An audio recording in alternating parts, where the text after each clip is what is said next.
Thanks for having me. So glad that you can make some time for us in your busy tour schedule. Of course. You're really all over the place. Small European tour right now. Hamburg, Berlin and Brussels earlier this week. And tomorrow, the Melkweg in Amsterdam and Paris and London after that. Yeah. And then after that, back to America. What's the difference between, the European crowds and the American crowds?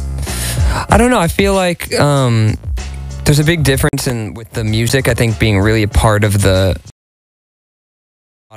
I noticed a lot of like government-funded art and venues and things like that. And you can see a lot of people are a part of it. And I don't know, it's very different in that way that, the people really feel like, I feel like people really embrace music here that's not necessarily top 40 as they do in America. Most people just kind of go straight for the pop radio. But audiences are, much more excited in the United States.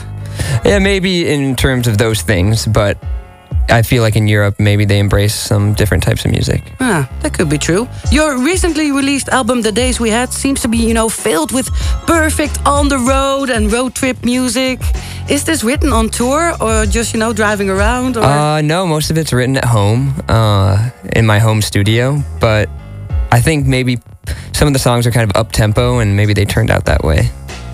So not meant, to road trip. No, it wasn't on purpose. Your first instrument was the drums, of course, and I read in an interview that you grew up playing grunge songs like In Bloom by Nirvana. Yeah, that was one of the first songs I learned on the drums.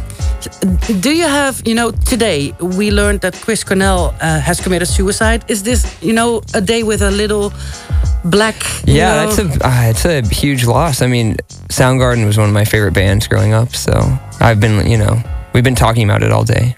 Can you tell me what was so special for you about Soundgarden? Well, mainly his voice and the songwriting. That's what really sticks out because with all those grunge bands, you have similar guitar sounds and similar production, but it's the voice and the songwriting that really makes them stick apart. And Chris Cornell had the best voice.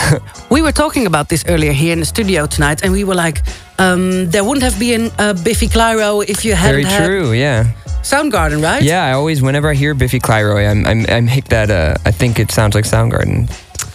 Can you tell me how Chris Cornell and of course Audioslave and Soundgarden has influenced your own music? If you listen to it like a lot, like you just told me. Well, it's been a while. I wasn't really directly influenced by them for this project because I listened to them more when I was a little bit younger. But I think when you listen to anything a lot as a kid, it kind of sticks with you, and those sensibilities of melodic writing and those types of things, they stick with you and they internalize. So when you go to write music when you're older, I think those things kind of come out. Mm-hmm. So naturally there might be some sort of sensibility taken from them. But I mean, just that Soundgarden album, with Fell on Black Days and like Suicide and all those songs are amazing. Oh man.